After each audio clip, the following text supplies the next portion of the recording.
ओम साई राम। आप सबका मेरे चैनल पे स्वागत है। आज जो मैं मेरे साथ घटित हुई घटना आपसे साझा करने वाली हूँ वो अपने में ही एक अद्भुत घटना है। जब आप इसको पूरा सुनोगे तो आपको लगेगा कि बाबा कैसे अपने भक्त से वो काम करवाते हैं, वो सेवा करवाते हैं जो उन्हें अपने भक्त से करवानी होती है। हम कई बार सोचते हैं कि हम ये कर रहे हैं, बट ये हमारा भ्रम होता है।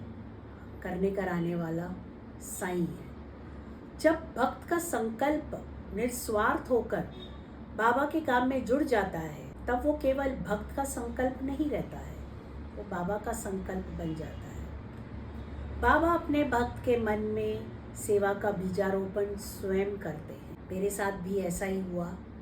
ये घटना कुछ 2000 की है। उन दिनों हम शिरडी बहुत जल्दी जाया करते थे। वहाँ पे गोविंद धाम संस्थान के कमरे होते थे, हम वहीं पे रुकते थे क्योंकि वो संस्थान के कमरे जो होते वो समाधि मंदिर के काफ़ी करीब थे। हार्डली 2 से 3 मिनट का वॉकिंग डिस्टेंस था, तो हम उसको ज़्यादा प्रेफर करते थे क्योंकि कभी सुबह काकड़ आरती जाना पड़ता था या कभी रात की शेज आरती में रात को अकेले वापस आना पड़ता था, तो वो हमारे लिए काफ़ी ईजी रहता था। तो हम जब उस बार हमारा 3-4 दिन का प्रोग्राम था, तो हम एक दिन ऐसे ही शाम को वहाँ बैठे चाय पी रहे थे, तो मेरे मन में आया कि हर कोई अपने तरीके से बाबा के शिरडी में कुछ ना कुछ कंट्रीब्यूट करता है, सेवा करता है, दान धर्म करता है। तो बाबा हमें भी अवसर दीजिए कि हम भी कुछ शिरडी में कुछ आपके नाम से कुछ करें। तो जब मैं बात ये कर ही रही थी तो मेरे को एक विचार आया। मैंने कहा कि क्यों ना इस कमरों में घड़ियाँ लगा दें, वॉल क्लॉक, क्योंकि जितने भी साईं भक्त आते हैं रुकते हैं उनको समय देखने का तो ज़रूरत पड़ती होगी, क्योंकि उन दिनों में मोबाइल तो होते नहीं थे। तो अगर वॉल क्लॉक होगी तो लोगों को समय देखने में आसानी होगी। तो मैंने ये बात अपने पति से कही कि मेरा मन है कि हम यहाँ संस्थान के जितने भी कमरे हैं गोविंद धाम के, हम उनमें वॉल क्लॉक दें। उन्होंने कहा तुम्हारा सुझाव बहुत अच्छा है। हम जाके हमने वहाँ काउंटर पे बात की। उन्होंने, उनका जो ऑफिस था वो बॉम्बे में था, उन्होंने वहाँ संपर्क किया और कहा कि ऐसे साईं भक्त हैं, वो अपने गोविंद धाम रूम्स के लिए कुछ घड़ियाँ डोनेट करना चाहते हैं, वॉल क्लॉक, तो क्या जवाब दिया जाए। तो उन्होंने कहा कि ठीक है, जैसे उनकी इच्छा है उनको कहिए कि आप कर सकते हो। तो मैंने और मेरे पति ने बैठ के उनसे सारा हिसाब किताब किया कि कितने कमरे हैं, कितनी वॉल क्लॉक लगेगी। उन्होंने हमें एक स्पेसिफिक नंबर बताया। उन्होंने कहा कि आप हमें ये बना के भेज दीजिए। तो वही बगल में वो गोविंद धाम के ही परिसर में उन्होंने एक मंदिर भी बनाया था, जिसमें उन्होंने बाबा की काफ़ी बड़ी मूर्ति की स्थापना की थी और आगे समाधि भी बनी थी, जैसे समाधि मंदिर में होता है। तो अक्सर भक्त सुबह वहाँ जाते थे और बैठ के आरती करते थे और सेवा अर्चना करते थे। तो वहाँ बैठे हुए भी मेरे मन में आया कि यहाँ पे हम एक एम्पलीफायर भी दे सकते हैं, जिसमें कि बाबा की सुबह आरती बजे या सारा दिन बाबा की धुन चलती रहे। मेरे पति को ये भी सुझाव बहुत अच्छा लगा, तो हमने दोबारा संस्थान वालों से बात की। उन्होंने कहा आप वो भी दे सकते हैं। तो हमने वहाँ से निकलते हुए बाबा से ये प्रार्थना की कि बाबा, मन में ये 2 चीज़ें देने की इच्छा है, तो आप हमारी ये इच्छा को ज़रूर पूरा करिएगा। इस घटना के बाद मुझे ऐसा लगा कि बाबा शायद मेरी परीक्षा भी ले रहे हैं, क्योंकि शायद मुझे ऐसा लग रहा था कि कर्ता की भावना तो नहीं आ रही है मेरे मन में कि मैं दे रही हूँ, बट कहते हैं ना कि वास्तव में सेवा का भाव भी गुरु ही हमारे भीतर डालता है। तो जिस दिन हमारे मन में किसी और के लिए कुछ अच्छा करने का विचार आता है, उस दिन समझ लेना चाहिए कि गुरु ने हमारे मन के द्वार पर दस्तक की। बट मैं थोड़ी सी घबरा रही थी क्योंकि ये मेरे लिए कुछ बड़ा कार्य था। जो मैंने आज तक इतना बड़ा कार्य नहीं किया था। हम वापस आए और हमने घड़ी वाले को बुलाया। हमने उसको कहा कि हमें इतनी घड़ियाँ बना के चाहिए, हमें शिरडी डोनेट करनी है। तो उसने कहा कि आपके मन में कुछ स्पेसिफिक डिज़ाइन वगैरह है तो आप बताइए। तो मेरे पति ने कहा कि नहीं, डिज़ाइन वगैरह नहीं चाहिए, हमें तो एक सिंपल एक राउंड वॉल क्लॉक चाहिए जिसके बीच में बाबा की फ़ोटो हो और अपने नंबर्स हो। तो उसने कहा ठीक है। बट मैं वहीं बैठी हुई ये सब सोच रही थी, तो मेरे मन में ऐसा विचार आया कि क्यों ना वो बीच में बाबा की फ़ोटो लगाने के बदले अगर 12, 3, 6 और 9 में अगर बाबा की फ़ोटोएं या बाबा की फ़ोटोओं का स्टिकर लगाया जाए तो बहुत अच्छा होगा। बट मैंने ये बात किसी से कही नहीं, मन ही मन सोचती रही और बाबा को कहा कि बाबा, मेरे मन में ये विचार है, मुझे ऐसा लगता है कि ये ज़्यादा सुंदर लगे। बट ये बात मैंने अपने तक ही रखी, मैंने ये बात अपने पति से नहीं शेयर की। घड़ियों का जब सैंपल बन के आया तो मेरे हस्बैंड ने मुझे कहा कि सैंपल बन के आया है, आ जाओ आके देख लो, तो फिर पास करते हैं इसको। तो मैं जब वो सैंपल देखने गई तो घड़ी वाला वहाँ बैठा हुआ था, वो एक न्यूज़पेपर में वो घड़ी को लपेट के लाया था। वो मेरा ही इंतज़ार कर रहा था कि मुझे अगर पसंद आती है तो हम उसको फाइनल करते हैं। तो तब तक मेरे पति ने भी वो घड़ी नहीं देखी हुई थी। तो जब वो घड़ी वाले ने वो पेपर खोल के वो घड़ी हमें दिखाई तो मान के जानोगे 12, 3, 6, 9 पे बाबा के स्टिकर लगे हुए थे, बाबा की तस्वीर के स्टिकर लगे हुए। मैं देखकर इतनी हैरान हो गई और मैं रोने लग गई और मैं अपने पति का मुंह देखने लगी। मैंने कहा कि ये कैसे हुआ?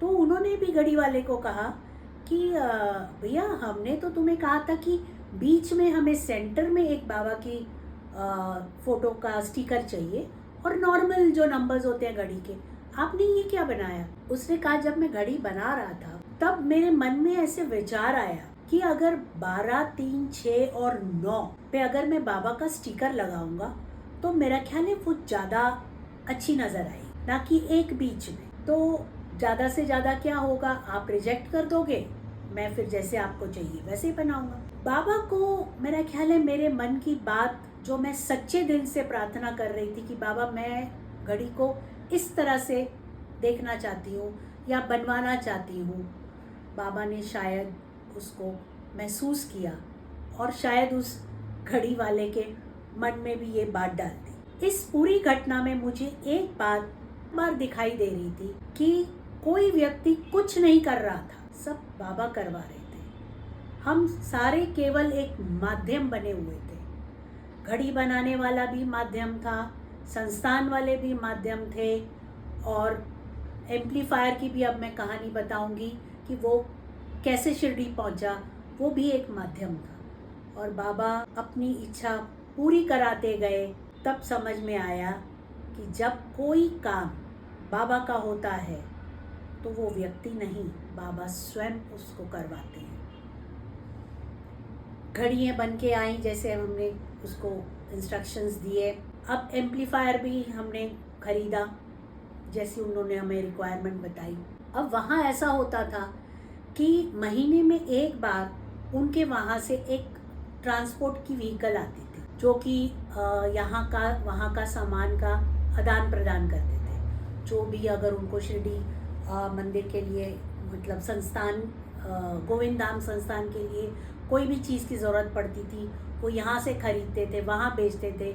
यहाँ के मंदिर में कोई चीज़ की ज़रूरत पड़ती थी वो वहाँ से बेचते थे। और वो गाड़ी सिर्फ महीने में एक बार आती थी। तो जो भी जिसको भी डोनेशन देनी होती थी, कुछ देना होता था, वो उस गाड़ी का इंतज़ार करते थे। मुझे ये घड़ियाँ और एम्पलीफायर मेरे जन्मदिन पे शिरडी बाबा को प्रेजेंट करनी थी। तो जब मैंने उनको कहा कि हमने एम्पलीफायर भी खरीद लिया है और सारी घड़ियाँ भी बन के आ गई हैं, जितना भी नंबर्स आपने बताए हैं, अब मैं चाहती हूँ कि ये फ़लानी डेट को ये घड़ी और एम्पलीफायर शिरडी पहुँचे। तो उन्होंने कहा कि ये तो टाइम निकल गया है, क्योंकि घड़ी का जो आप कह रहे हो कि फ़लानी डेट के लिए चाहिए है, गाड़ी तो आके चली गई है, अब गाड़ी आएगी 15-20 दिन के बाद, तो तब तक तो आपको इंतज़ार करना पड़ेगा, या फिर आप स्वयं ले जाके वहाँ दे दीजिए।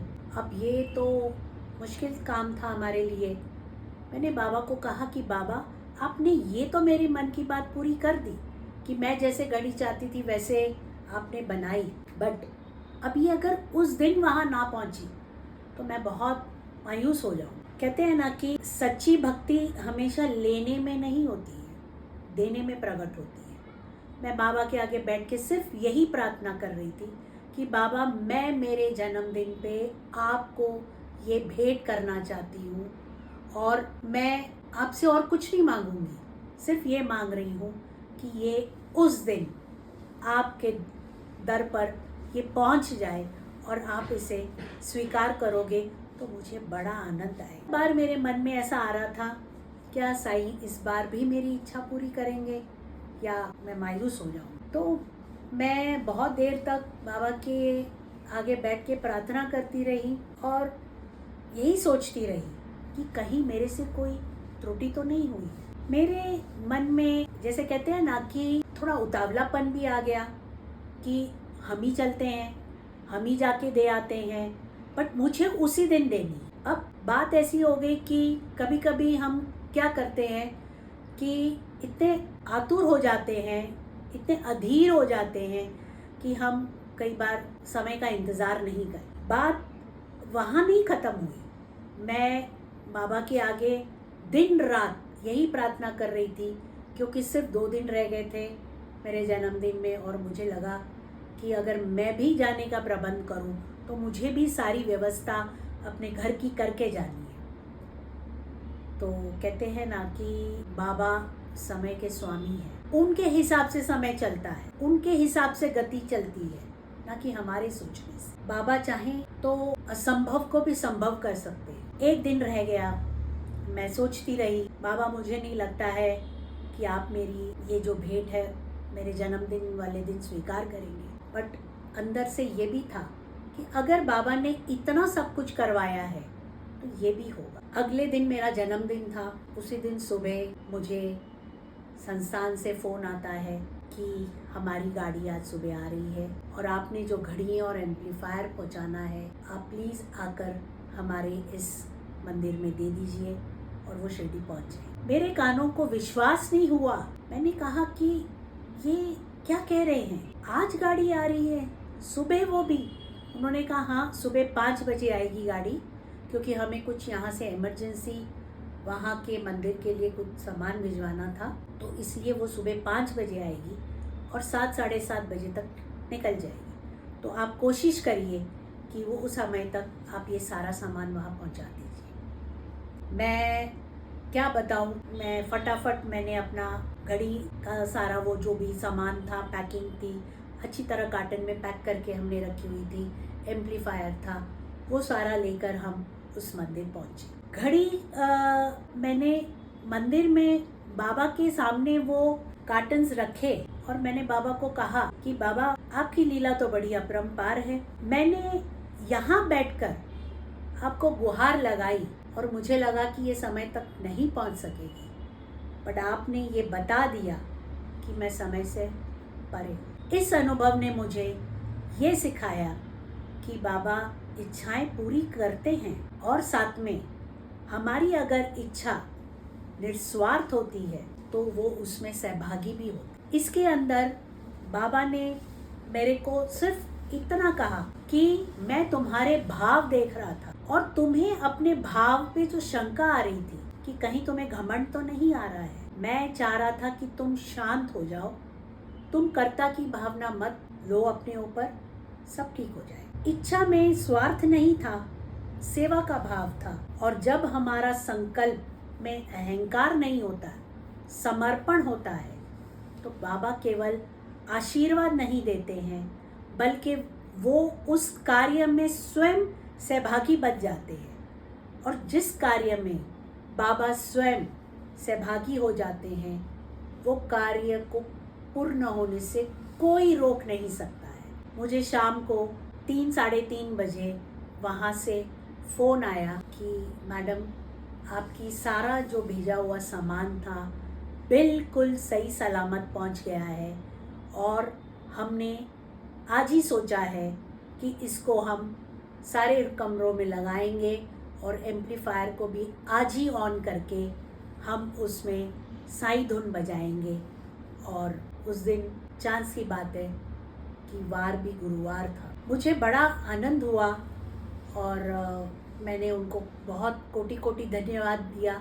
उन्होंने कहा हमारा धन्यवाद नहीं करिए, हम तो सारी तैयारी में बैठे हुए थे, इलेक्ट्रिशियन भी बुलाया हुआ था, एम्पलीफायर के लिए भी जो चीज़ें चाहिए थी, कैसेट्स वगैरह चाहिए थी, वो सारी हमने बंदोबस्त करके रखी थी। कहीं ना कहीं मेरा ख्याल है बाबा ने भी उनके मन में ये प्रेरणा डाल के रखी थी कि ये काम आज ही होगा, इसलिए शायद वो भी पूरी तैयारी से बैठे हुए थे। और जब मुझे पता चला कि घड़ियाँ भी उसी दिन पूरी की पूरी लग गई, भले थोड़ी शाम हो गई थी, एम्पलीफायर में भी उन्होंने साईं धुन बजाई, तो मेरे लिए मेरा ख्याल है मेरे साईं का सबसे बड़ा आशीर्वाद और सबसे बड़ी गिफ्ट यही थी कि मैं सोच रही थी कि ये मुमकिन नहीं होगा, बट बाबा के मन में था कि मैं ये मुमकिन करके दिखाऊंगा और उन्होंने वो करके दिखाया। इसीलिए मैं अपने सारे साईं भक्तों से हर बार यही कहती हूँ, कुछ भी बाबा के लिए करने का आपका मन में प्रेरणा आती है तो सोचिए, रुकिए नहीं कि ये दस्तक बाबा ने दी है। बाबा चाहते हैं कि आप उनके लिए ये करिए और आप कर्ता की भावना छोड़कर तुरंत उठकर उस करने में जुट जाइए और बाबा को कहिए, बाबा आपने प्रेरणा दी है, मैं आप चाह रहे हो इसीलिए कर रहा हूँ, आप मेरे साथ रहिए और इसको अंत तक अच्छा ही अंजाम दीजिए। आज के लिए इतना ही। धन्यवाद मेरे साथ जुड़े रहने के लिए। ओम साईं राम।